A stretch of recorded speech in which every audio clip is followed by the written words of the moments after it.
Good morning, everybody of Spanish United. How are you? This is Jacob Ben Yosef. Today we have a very special guest to come on our show, which you kind of to introduce yourselves to the audience.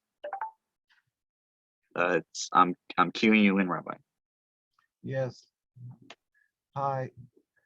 My name is Rabbi Yisroel Dovid Weiss of Neturei Karta Jews United Against Zionism. Thank you so Uh, much for being on the show, well, Rabbi. Thank you. It's a privilege and an honor. Thank you. So, today's topic is going to be dealing on a couple of things. Like the first one is going to be dealing on Hispanic-Jewish relations. One of the topics is that Hispanics are a very large community that's growing everywhere. But I kind of feel that because of the politics that's going on today with Zionism, I have seen a lot of anti-Semitism within the Hispanic community, and I've also seen Hispanophobia within the Jewish community. So I feel that having these talks are important because when people know about each other, it prevents friction. So from your point of view, how do you feel Zionism contributes to anti-Semitism in the Hispanic community? Yeah. So first, as always, I pray to the Almighty to bestow upon me His truth, His wisdom, that I may be worthy of conveying His message, and so sanctify His name and bring peace to the world. I mean, it is. I would say that it's not only in the Spanish community, but unfortunately, around the world, the in every type of different society, every different community will find that people judge uh, people as not only as individuals, but from usually from the ethnic group they come, the society they come, where they belong. Now, of course, we're not here to condone the vilification of people in any manner, shape, or form, or definitely not because they should be generalized. But unfortunately, um, it is a fact of life that people make generalizations. And in the case of um,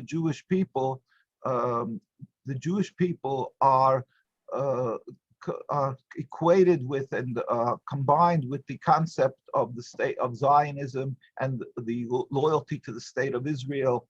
And any actions that the state of Israel does is is attributed to the backing of the Jewish people around the world, and therefore people will consider the Jewish people responsible for whatever the state of Israel does.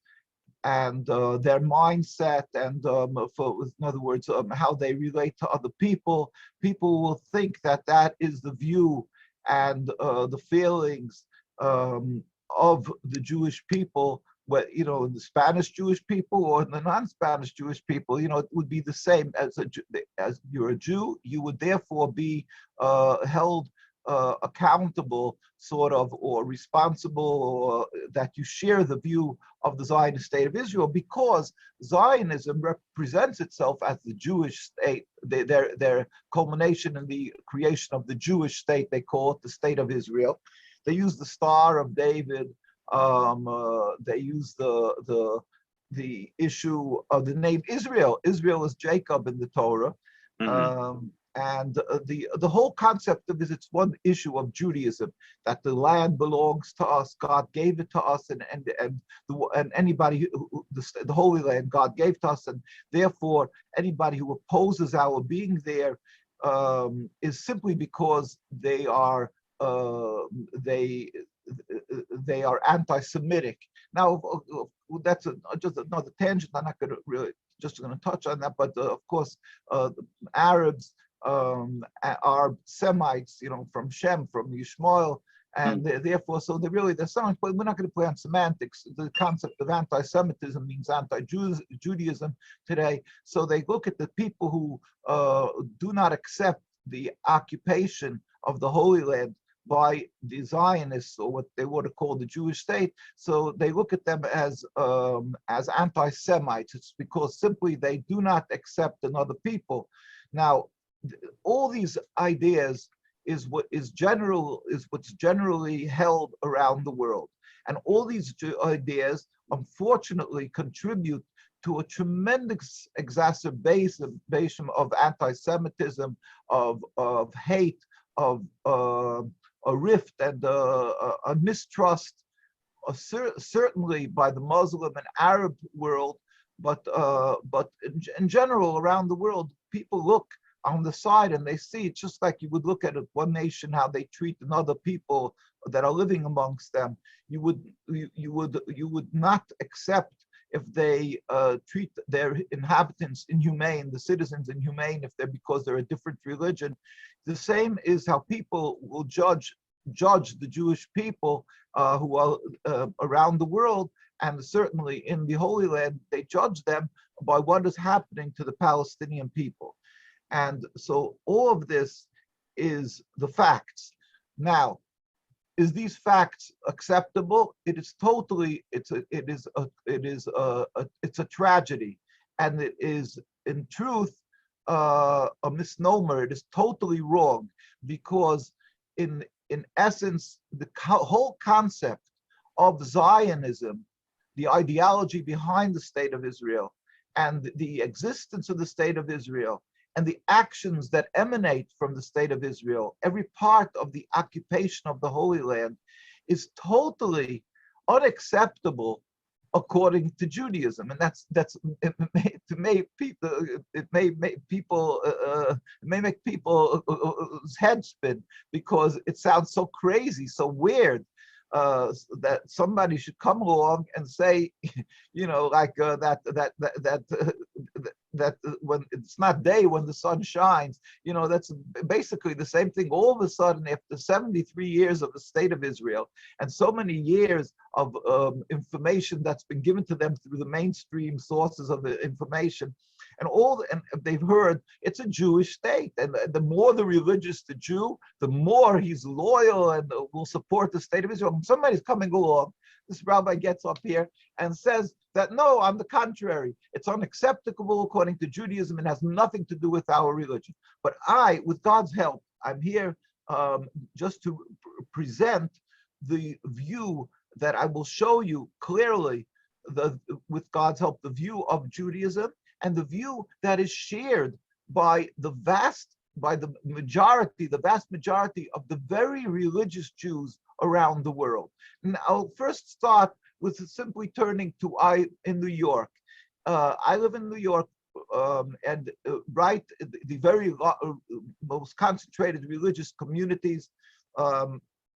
There is one in upstate New York, Monroe, New York, that's just totally a very with thousands and thousands of tens of thousands live there in Kiryas Joel, New York, named after the Satmar Rabbi Yoel Teitelbaum.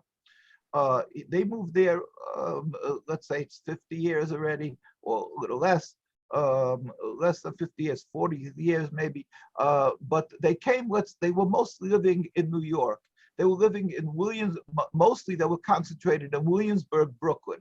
That is right across from Manhattan. If anybody comes to New York, they visit Manhattan. Manhattan is an island that has bridges that connects it to Brooklyn.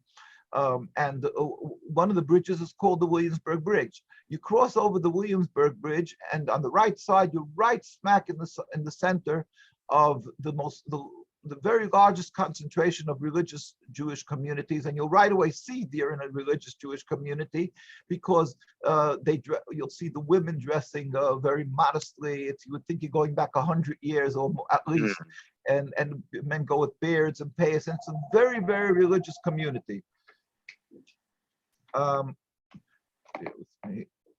Sure, go ahead. Yeah, and so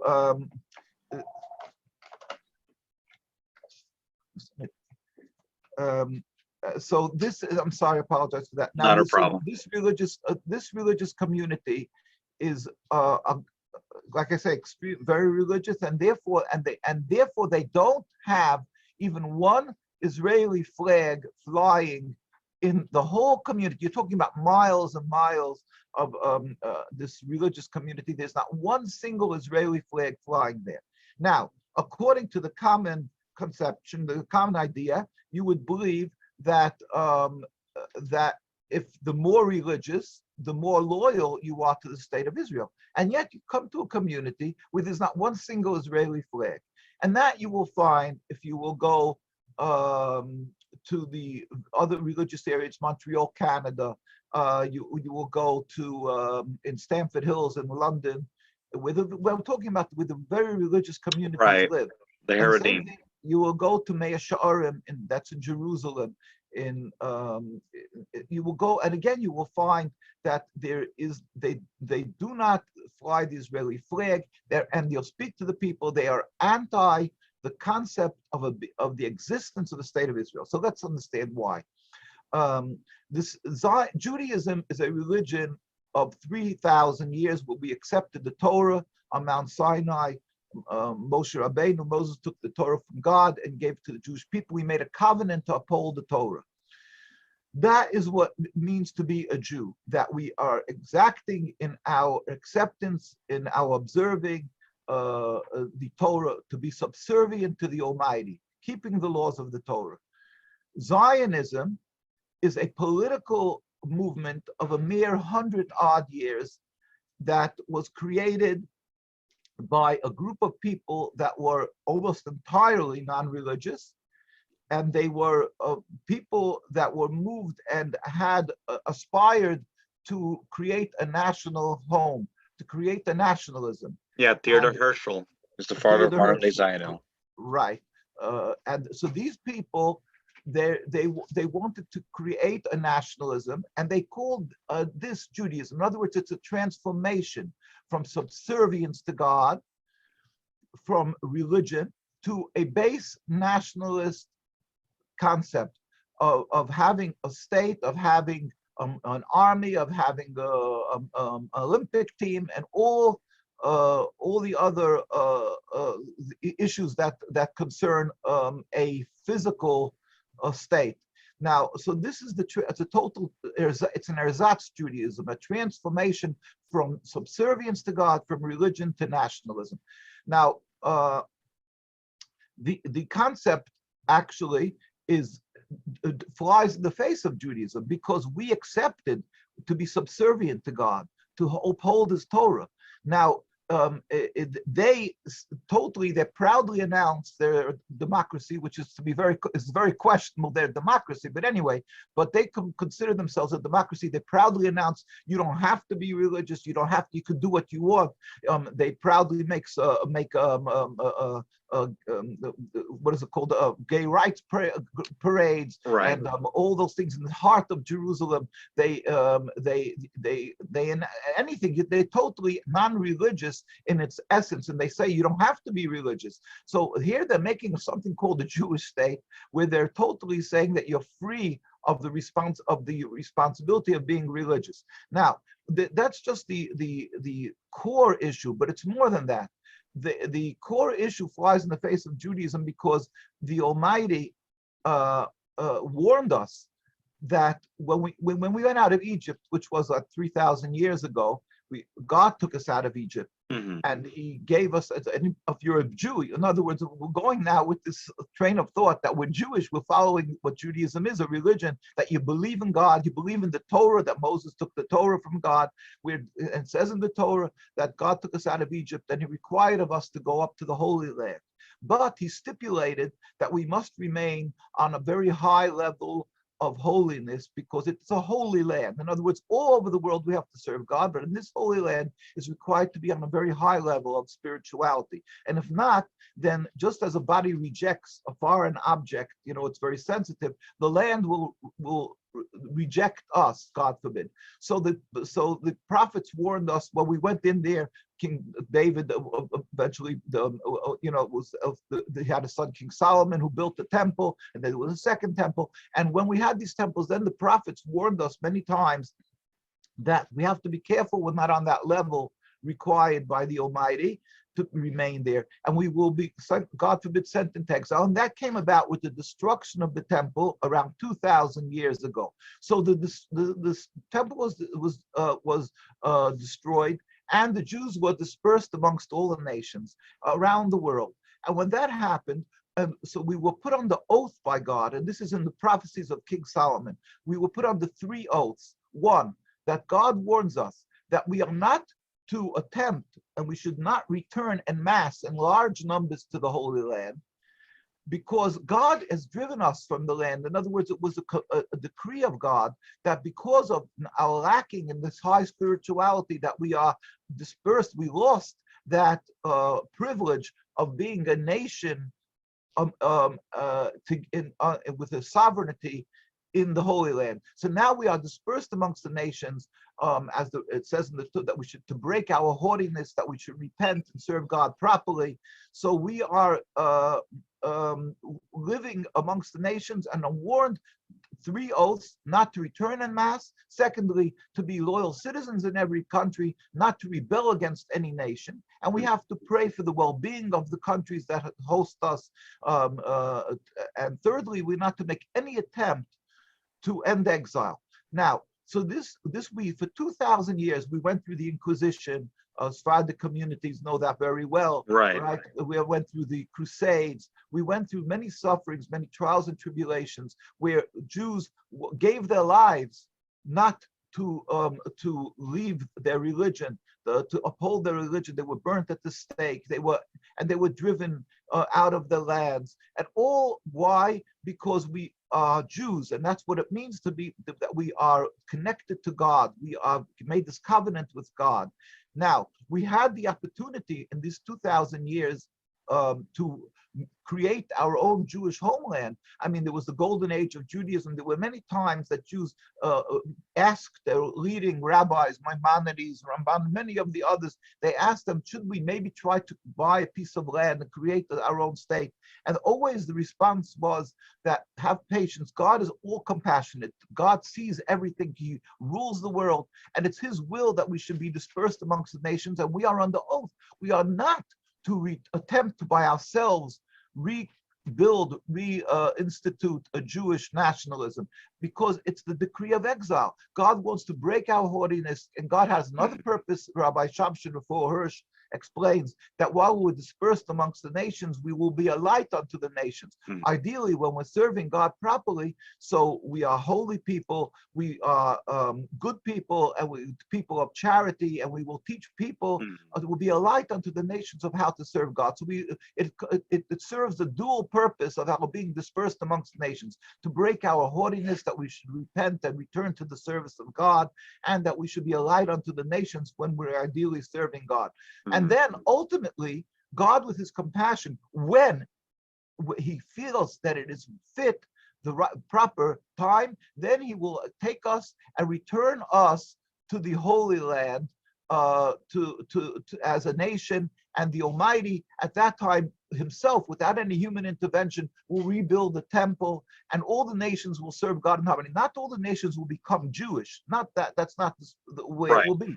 But all the nations together will believe in one God and serve God in harmony and peace. Prior to that happening, this metaphysical change in the world, to the Almighty's ending of the exile, we are to remain amongst the nations as loyal citizens and never make this attempt to return en masse or to rebel against the nations. Zionism came along by these people who were totally estranged from God, because they had a history. Remember, this Zionism started in Europe, and like 100 years prior to Zionism, there was a movement called Reform Judaism, where it was some heretic, Moses Mendelssohn, his name should be obliterated. He was a learned person, but he was a rotten apple, and he came along. He was a heretic, and he believed that he said, "Oh, the Torah was not given by God, and Moses took the Torah." Although we never had a gap in our religion, and we were over 1 million people who saw how God gave Moses the Torah, and we were all lived it. There was never a gap, that there was a space, and so to say that somebody invented something, it was passed down for these million people, of over 1 million people, from generation to generation. So it's solid rock truth that that we were people of the book. Everything was written. We know we were heard, and our parents and saw how God revealed Himself to the Jewish nation and gave us the Torah, and we accepted the Torah. But this guy came along and said that Moses created the Torah, and therefore you can pick and choose what you want in this Jewish religion. Right. So they decided to reform Judaism. That's what reform is. They're going to pick and choose. So they don't keep the Sabbath, the Ten Commandments. They can eat non-kosher. They can, and so forth and so on. But now that's crazy. So that's not Judaism. How dare they? But so yet, and they're truly not a representation of Judaism. But in order to gain their legitimacy, first of all, this is it's just a tangent I'm going over. So they what they did was they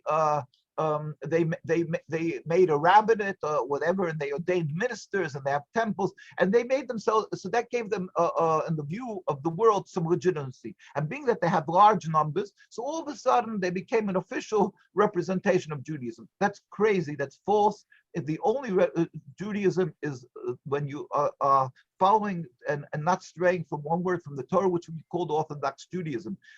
Now, this served for what they wanted to do is assimilate, to be accepted amongst the nations in Europe, because there was much anti-Semitism. Right. They figured that they were being scorned and looked down upon. But if they're going to drop their religion and they're going to be dressed like the non-Jewish people, and they can become these cultured Jews of music and doctors and lawyers and so forth and astronomers and then they'll all of a sudden they're going to become accepted. They'll be assimilated. They won't look like Jews. They'll shave their beards.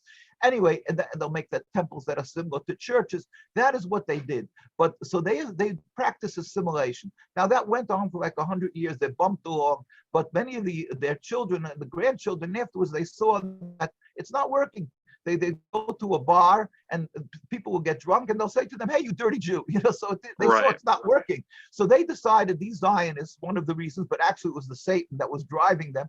They decided they're going to, instead of assimilating, what they're going to do is they're going to create their own state. And we're going to be a strong nation. They said we're going to have guns. We're going to have, like I say, all the trappings of a nation.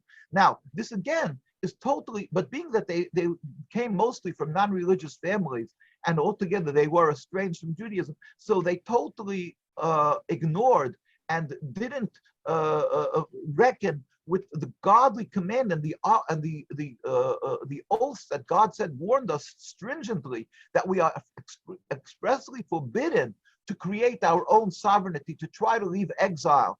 And so all this concept of creating our own state flies in the face of the oaths of exile, it's called. In other words, God had specially gave us a medicine. He took us out of the Holy Land because we were not up to par. He gave us a medicine to break our haughtiness and a responsibility how to be in these nations. Zionism, totally, they laugh at that. They say, "Oh, the reason why we were driven from the land is because we didn't have enough guns. We weren't strong enough." Right. So now we're going to create our own state, and we're going to be powerful, and we're going to return to now. Actually, they wanted to create a state in Uganda or Patagonia, near Argentina. Madagascar, they I heard. A place that would be productive, that would make sense. But then they would be able to create in those times, it was the times of that was what you looked at, was a rich land and so forth. But then they realized, they had a meeting in the 1890s or whatever in the Congress, the Zionist Congress, and they realized that it won't be practical to create that land, their home, their nation, their nationalism in another land except Palestine. Palestine would be the ideal place, because then they can turn to many Jews who are non-religious already, unfortunately, and they'll look at them to support, and they'll explain that, use emotions that we we have anti-Semitism, and we need a land, we need our respect, and we'll make a land. They'll be able to get, and not only that, but in one fell swoop, they'll get the backing of the Christian people also, because they believe that, the Old Testament, it says that the children of Israel have to go to the land of Israel, and whatever. So they also, I'm not going to get into to their end of days, where they have the belief of the Gog and Magog, that there'll be Antichrist. Armageddon, and that the Jews will, many have the belief that the Jews and the Muslims will go back there to Holy Land and, God forbid, kill each other or accept Christianity. So basically, but they did want to turn to the Christians, and they got the evangelistic Christians, millions and millions of people who support them. So they said, we'll go to Palestine, we'll make our land there. Now, these guys were non-religious, but still, so what are they going to do? But they don't have the morals of the Torah of God. So even though they're conning the people because they're not coming as Judaism, yet they didn't care because they want to. But all they're interested in is reaching their goal. So they said they turned around to the world and they're going to call it the State of Israel. They're going to use the Star of David, and they're going to roll their eyes, and they're going to make a rabbinate. So they make a rabbinate, and they choose a chief rabbi. Yes, it's a rabbi who knows how to learn, but they pick out of the barrel the rotten apple, because the ones who are ready to sell their souls for their cause. And they went and they create a State of Israel, and even ignoring totally the three oaths, ignoring the fact that in the Torah it says, thou shalt not steal, thou shalt not kill, that we're going to a land that was, so in other words, beside the fact that we would oppose this creation of a state, if it would be in Patagonia or Uganda, wherever it may be, we would still oppose it because we're in exile. It's a stringent decree of exile. We're forbidden to create 1 inch, 1 centimeter of nationalism of our own nation, because we have to be in the exile that's decreed by God. Until we believe in God, we have to serve God here and wait patiently for His revelation, for His end of exile, for His redemption. Now, but on top of that, being that they're making it in Palestine, so now they're creating it in the land that wasn't it wasn't an uninhabited land. It was a land that existed. The largest community was Muslims, the second largest community was Christians, and then there was a Jewish community. Now, all these three communities, ironically, everyone, even the Jewish community, they all were opposed to create a Jewish state. Right, because the Muslims obviously didn't want to be ruled by the Jews, the Christians either not, and even the Jewish people. These were very religious. The whole community that was living in Palestine was 100%. There was no desecration of the Sabbath. They were all God-fearing community, and they all opposed this concept of transformation into nationalism, and we're not allowed to have this so-called Jewish state, and they oppose this. And now, and on top of that, we have the response. We're not allowed to, like I say, so we're not allowed to. We oppose it because of the decree of exile, and the Jewish people opposed it because you're not allowed to steal or to kill. And also, on top of all that, like I say, the cherry on the cake, except here it's like a bitter pill on top of a mound of toxicity, is the fact that this State of Israel that they want to create, we are required not only not to steal and not to kill and so forth, or harm people,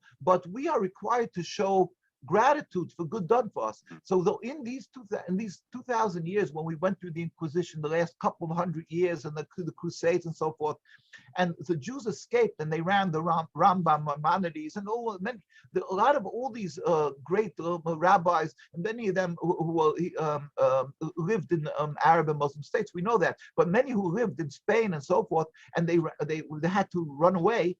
And they went and they were embraced by the Muslim countries and the Arab and Muslim countries, and we were able to flourish and live our lives as practicing Jews amongst practicing Muslims, even though we had distinctly different religion and how to serve God. But they allowed us, and we were able to give out our greatest rabbis for these hundreds of years without any human rights groups to protect us and so forth. And let's take the Palestine. It was ruled by the Ottoman Empire, yes, and we were able to over there flourish and live as religious Jews, and we lived in the same houses, in the same communities together with Muslims for these hundreds of years, and we were able to coexist in harmony and help each other. So Jews have a responsibility of gratitude for what has been done for them, that we were embraced and given. In Latin America, for example, many Hispanics that I've spoken to have told me that the Jewish community, they tend to live not only segregated, but they kind of are part of the elite. So it's like when you have a community that does not just necessarily assimilate, but they have like an elitist point of view towards others, that kind of creates resentment. Like especially here, like in the United States, a lot of Hispanics, they work for a lot of Jews, and they are used particularly like to do things that halakhically they're not able to do. And I've interviewed many Hispanic people, and they told me that unfortunately they're not seen as equals, and sometimes that kind of creates resentment. And also, I've also seen Hispanophobia within the Jewish community. I've spoken to many people in the community that have told me that Hispanics are descendants of the Crusaders, or descendants of the Inquisitioners, so therefore we have a right to exploit them and use them. And I feel that that's not right, because it's like whatever happened maybe 1,000, 2,000 years ago. Uh, I don't think the descendants need to need to be punished for what their ancestors did. It's like, just because someone is Hispanic doesn't make them a crusader or an inquisitioner. So Right. I just feel that it just kind of creates resentment, and I feel that the secular Jewish community, and also the religious Jewish community, especially here in Los Angeles, they're very egocentric, and they're very far away from reality. They kind of live like in their own world, and I feel, and this is my personal belief, that if the Jewish community and the Hispanic community does not get along, or at least have some type of peace or coexistence, I believe if more of the Hispanic community gets anti-Semitic, believing in blood libel, believing in a lot of conspiracy theories, Hispanics are going to be the majority in the United States within the next couple of years, demographically and everything, because of illegal immigration and legal immigration, also high birth rate. So I feel that if the Jewish community, both the secular and the religious, do not engage within the Hispanic community, there could be persecution among Hispanics of the Jews. And second, I believe that the the conversos, the Ben Anusim, who are descendants of Spanish Jews that were either converted or expelled thousands of years ago, I believe that the religious community, the ones that want to follow Torah Judaism and be religious, I believe they should embrace them, try to, accept them, and the ones that want to be part of the community, I think they should be accepted, because there's a lot of Ben Anusim that I've worked with in the past that want to become religious, and they have faced many barriers because a lot of Right. people don't accept them as being Jews, or they don't see them as being equals. Right. Um, yeah, let me address these issues with God's help. First of all, on my screen, I just see it says Dovid Feldman under my name. My name is Yisroel Dovid Weiss. It's just, I don't know if it could be corrected on your end or something. Well, anyway, but my name is Rabbi Yisroel Dovid Weiss. It says Dovid Feldman under my name there, so that's just wrong. Now, let me. I'm going to want, with God's help, I'm going to address what you just said. But let me just finish, because I gave a whole the preface to what the issue of Zionism first of all. So I Sure. just want to just to add a few final points on that. Well, first of all, I have pictures of how Jews used to live together. In peace. Just an example how we used to live together in the Holy Land, as in many other Muslim lands and Arab lands. Our chief rabbis let's say in 1920s, with the Zionists created their state, and they made a rabbinate, just like the Reform did, and they made a chief rabbi, and to give it themselves an air of legitimacy, and that the world looks at their chief rabbi as if he's the chief rabbi of Judaism. But it's a farce, all of this. We have our hundreds of thousands of Jews. They were living there prior to the Zionist state. They weren't then they weren't in the hundreds of thousands, because the Jewish community was the smallest of the three religions. But they were all very religious and anti-Zionist. Then afterwards, at that time, let's say in the 1920s already, when the Zionists started moving, they were coming up in the 1890s. In that time, they started moving into the Holy Land to create their state. But the chief rabbi at the time from us was Rabbi Sonnenfeld of blessed memory, and he met with the king of Transjordan, and he even wrote in the Arab newspapers. I'm just trying to be concise, but there's a lot to speak about in what he wrote, and he said that we're not aspiring to take over the land. We have nothing. We have no will to take what's not ours. And there's more and more pictures of how we lived together and so forth at that time. Then I'm going to skip. This was when 1948, when it was the war of independence of Israel, and one of the great rabbis, that a few great rabbis who were living in the old city, Rabbi Chazan, his name of blessed memory, he was carrying a white flag to give over the Jewish community to the Jordanians, who were the ones who were approaching. And the Zionists warned the Jews that if they're not going to help them, they're going to be killed. And they actually shot Jews. But the Jewish community was actually given over to the Jordanians at the time.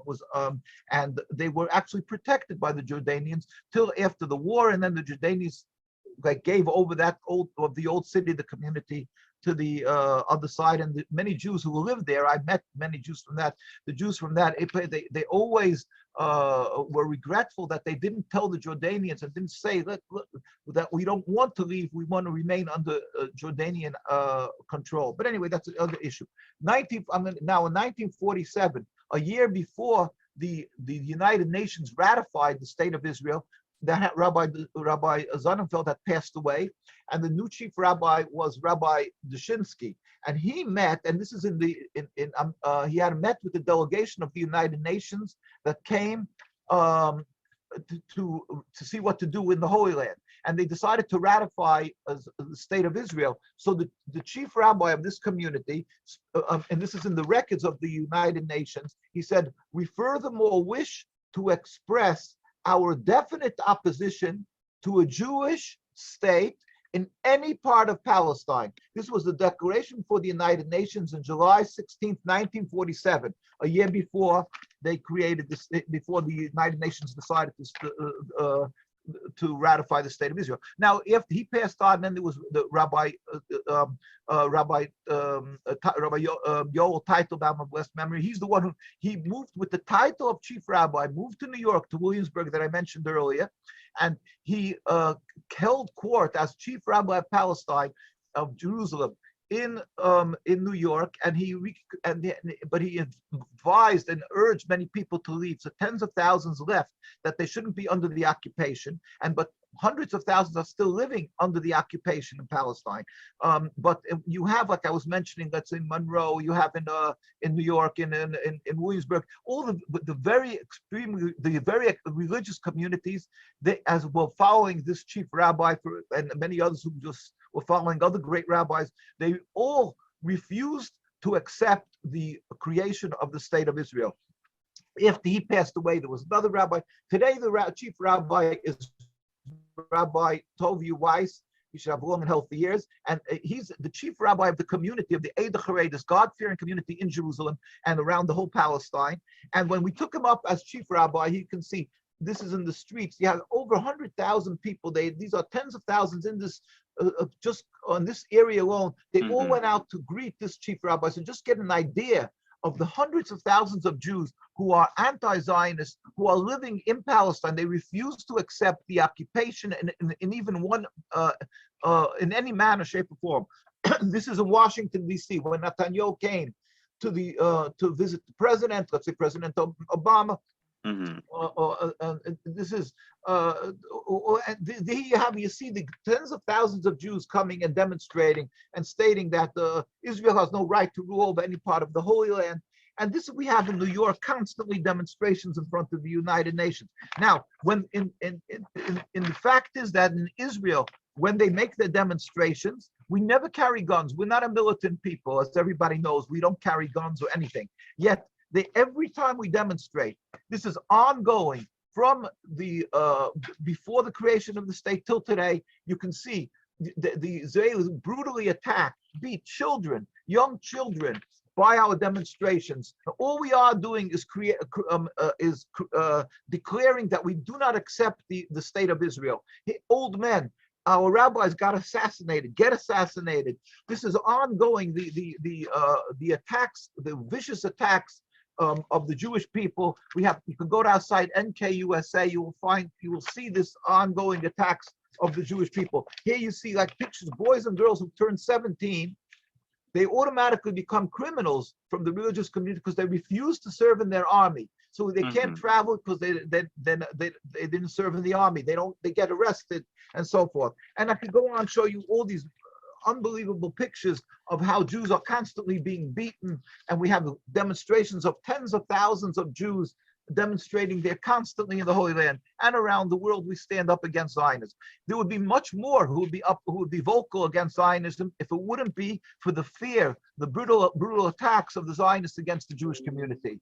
So what the issue that I'm trying here that you should understand, that the Zionism is totally contradictory. It is antithetical, is the diametric opposite of Judaism. Judaism is to serve God. Zionism is a transformation to nationalism. The Jewish people around the world are anti-Zionist, and we cry and we suffer and we hurt and we feel the suffering of the Palestinian people. We are humiliated and embarrassed by what is being done to the Palestinians. Therefore, there are many of us who go out and demonstrate together with the Palestinians by the United Nations and in Washington, D.C. and around the world. But like I say, there are many who are fearful to go up and demonstrate because of the vicious attacks of the Zionists and also of the fear-mongering. The Zionists try to confuse the Jewish people by constantly vilifying the Palestinians, and they say that if they're going to get control, they're going to murder the Jews. So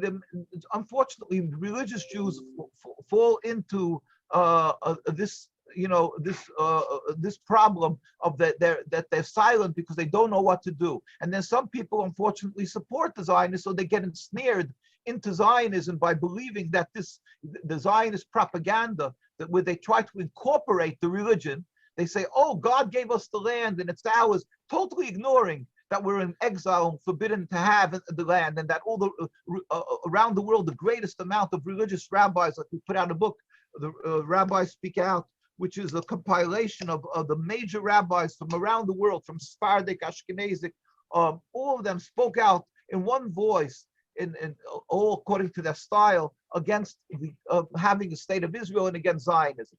Okay, that said, so therefore, around the world, unfortunately, though, people equate Judaism and Zionism, and therefore, like I say, they're angry at Jews because they look at them as both elitist, as you mentioned, and that we want control, and we want to have the Holy Land. We want control of the people, and all the Muslim people around the world that consider themselves brothers with Muslims in Palestine. So they are very angry at the Jewish people, and all. So this cause of exacerbating anti-Semitism is Zionism. Now you started speaking about another concept entirely, not entirely another concept, but that living in California or whatever it may be, and you have a lot of Hispanic people. Right. So let's just leave this issue that that people have a given that Jewish people are unfortunately, that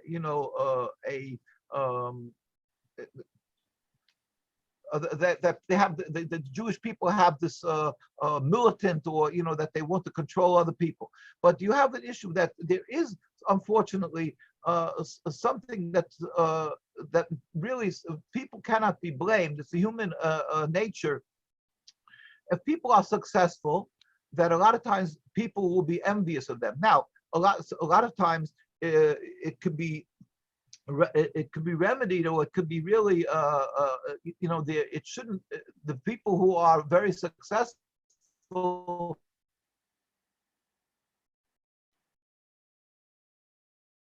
Hello. Doesn't mean they should look down on other people. It was simply a blessing of God.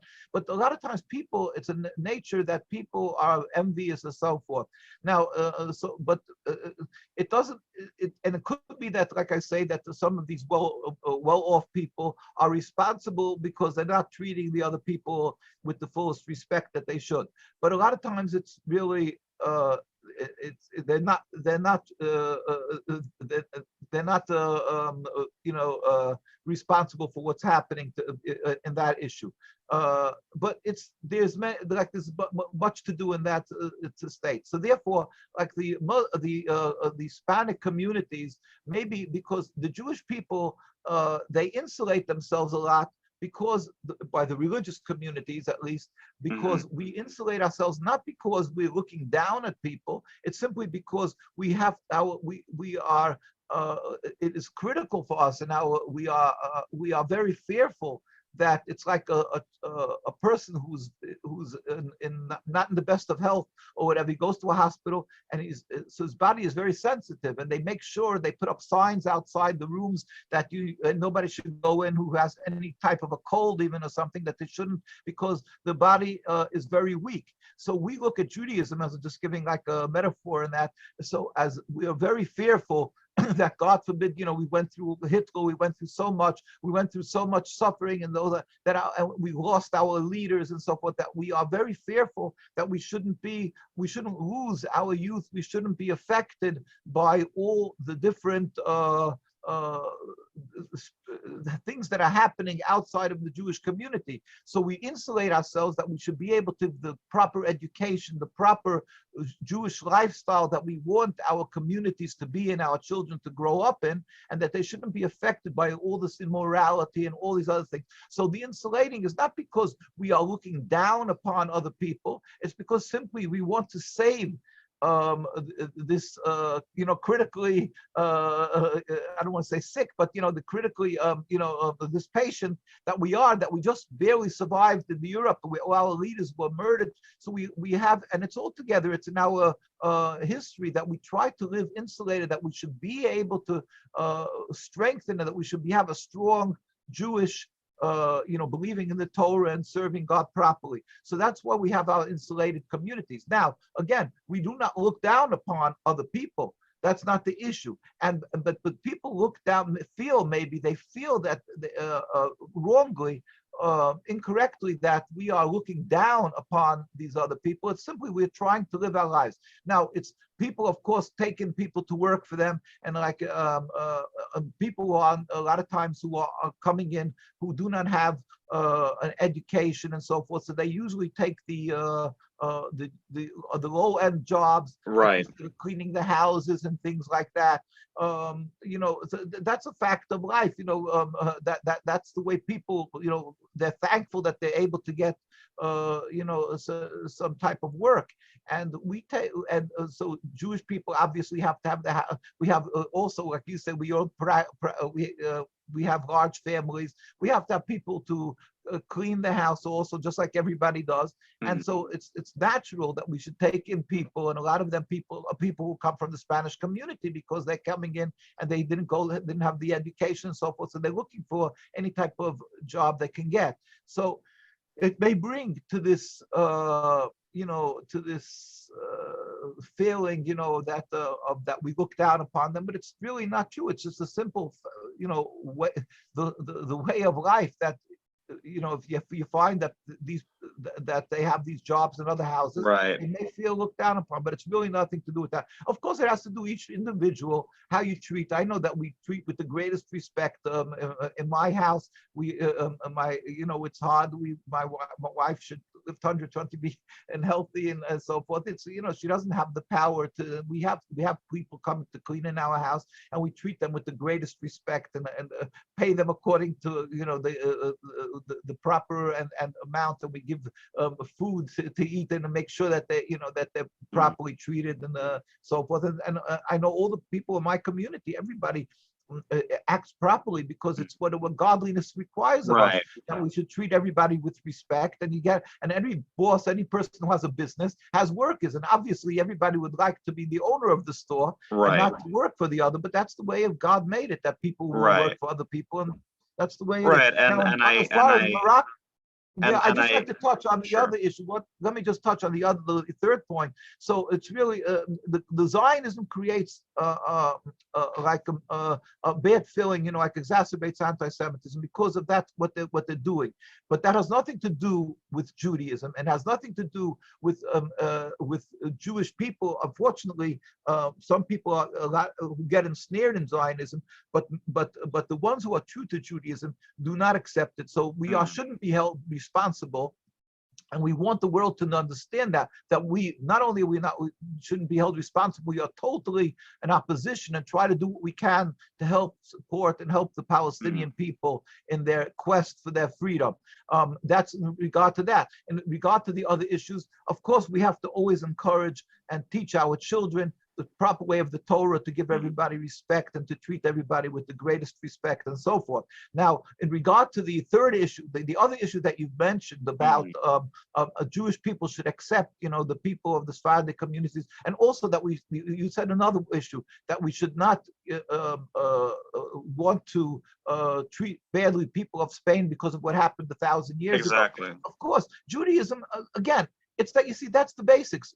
Zionism tells us that you're a Jew because you were born a Jew, and it doesn't require us to follow the laws of the Torah. But if somebody would follow the ethics and the teachings of the Torah and the laws of the Torah, they would understand, they would, of course, not for 1 minute want to take revenge or do something to the people of who comes from Spain, or something like that. It's totally against our religion. It doesn't say anywhere such a concept. Of course, we say that we pray to the Almighty and we say that God should avenge the blood of the ones who are, murdered and tortured, so but we leave that to God, and there's nothing to do. We're not talking about who God deems responsible, who's not responsible, and so I'm what does it have to do now today with it has nothing to do with our living together with our people of Spain and so forth. So on the contrary, if we would have Spanish neighbors here, we would, of course, whoever our neighbors happen to be, if they're from Spain or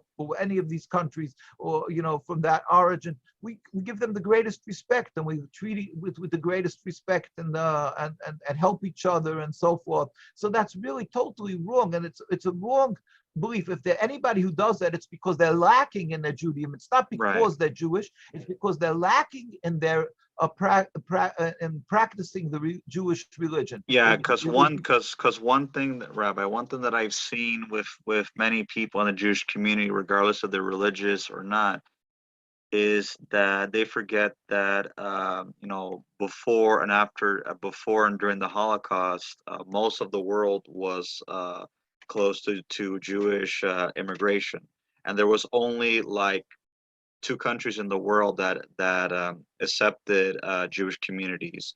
One was Cuba, and the other one was Dominican Republic. And many of these Jews went to Cuba and to Dominican Republic, and they were accepted and they were given land. And I feel that many of the people today, as memory goes, they forget.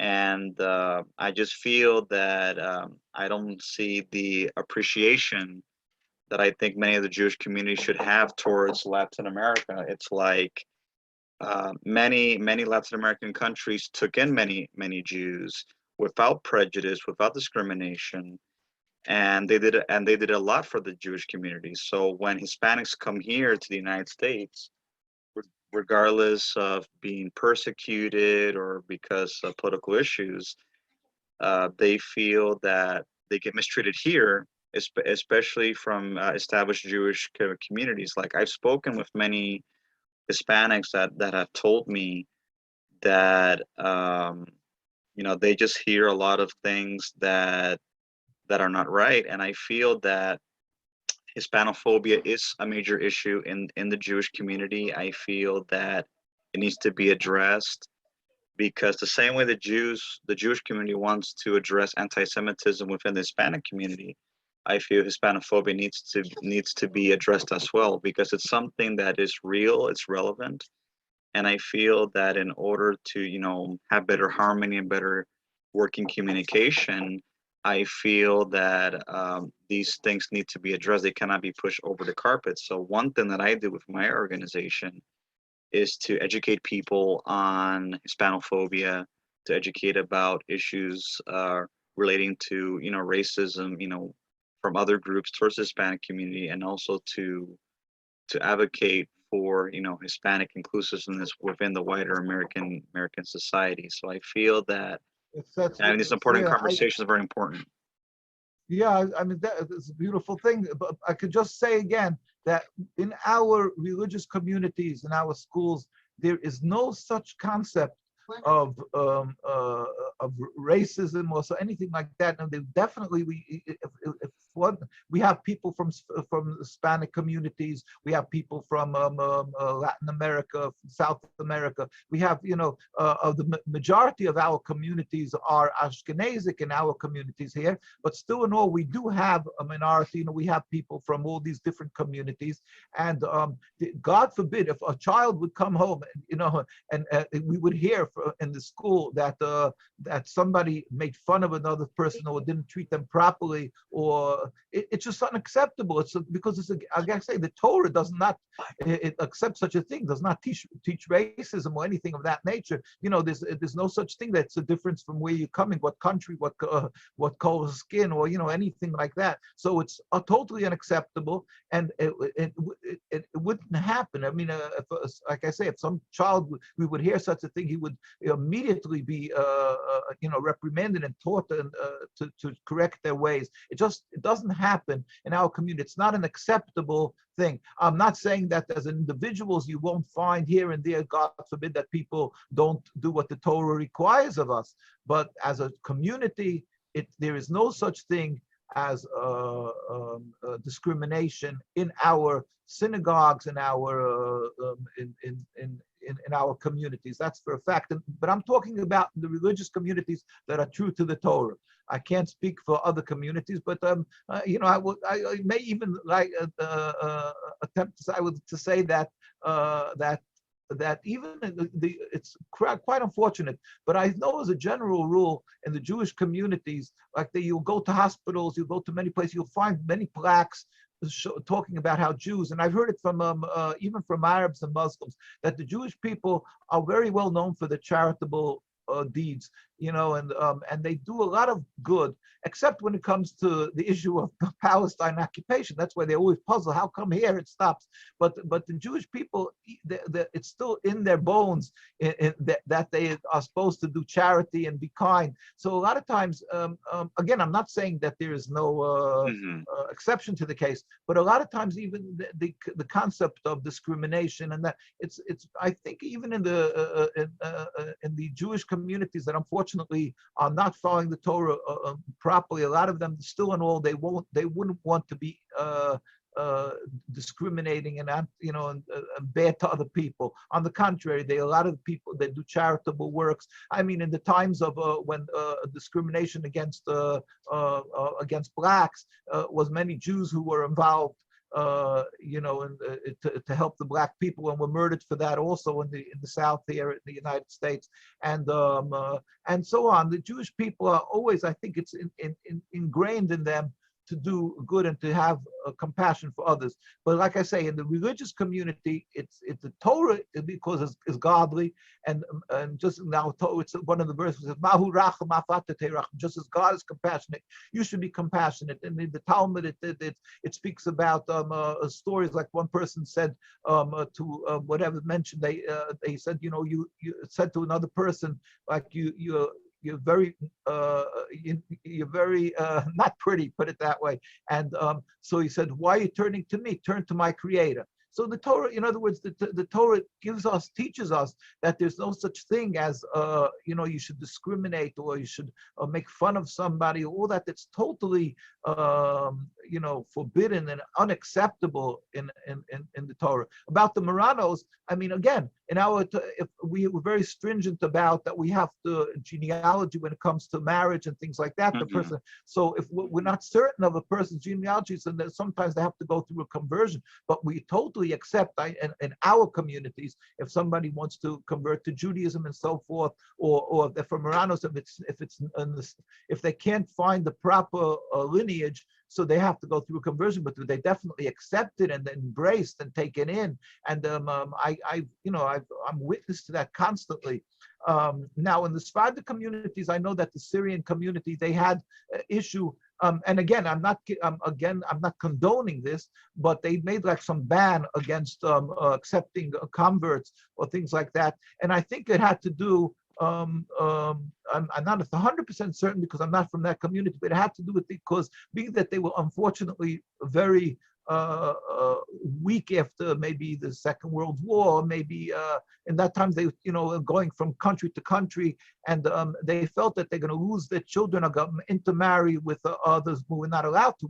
A Jew has to marry a Jew, Right. and you're not allowed to marry out of the religion. And there are people who may, because they would like a Jewish person, and so they'll make a half conversion, things like that. That's a false conversion. They're just doing it to be able to marry a Jewish person. They don't mean to accept the religion. So maybe the rabbis felt it was a big threat. So they decided to put a ban on the conversions. I don't know halachically if they could do such a thing, because in the Torah, there is the concept of conversion. If somebody wants to convert to Judaism, the law is that we discourage people from converting, because we say that God created everybody. And everybody has to believe that God gave Moses the Torah with the 7 commandments, and everybody has to uphold the 7 commandments of Noah, right? Which is to believe in one God, not to worship idols, not kill, not steal, not commit adultery, and to have a court system and everything, and not eat from an animal when it's still shaking, even if it's, they slaughter it, whatever. So there's 7 commandments of Noah. If you uphold those commandments, you will inherit the world to come. That's what it says in our law books. Right. So you don't have to be Jewish to inherit the world to come. But if you become Jewish, if you convert to Judaism, you must uphold all the 613 commandments. And if you don't, after you converted, you're a full Jew. Once a person converted, he cannot, the second after he does the conversion, he can never release himself from this obligation. Just as somebody who's born from a Jewish mother can be released from his obligation to keep all the laws of the Torah. Now, so therefore, we're afraid that a person may convert, and then afterwards he may find it hard, and he may stop upholding the Torah, and then we've created a sinner. Because if he's not a Jew, he'll serve God properly, or just keeping the 7 commandments. And now all of a sudden we created a sinner. So we discourage people, but we usually, what we do is in our communities, they tell a person to uphold the Torah for like a year or something. And if they still insist that they want to become Jewish, then we do the conversion. If we find that it's for proper reasons. There's also another reason, is because if a person becomes Jewish, he may suffer anti-Semitism. So these 2 reasons, because of the harsh, of the many laws, and because of a person shouldn't suffer anti-Semitism, that we discourage a person. But at the end of the day, if they want to convert, they can convert, and we have converts in our community. Whether the communities that do not accept, if they have a right not to accept, well, first of all, they do accept if you do go to another community and do the conversion in, let's say, in another community. I'm talking not about this Zionist. I'm talking about if you go to a proper Jewish community and they do a proper conversion, then the Syrian community, I know that they will accept them as Jews. It's not that they don't accept them, just they don't want to do the conversion. Like I say, I think they feel threatened that that the Jews shouldn't, intermarry and things like that with the false conversions. Well, I really appreciate all of your answers, Rabbi. Thank you very much. We went a little bit over the time, but I think we covered a lot of things. So I want to thank you so much for being on the show. As soon as I'm finished here, I will send you the link, and you could, check out the podcast later on.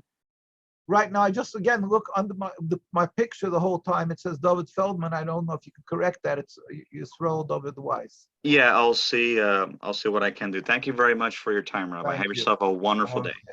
Thank you, brother. Bye bye.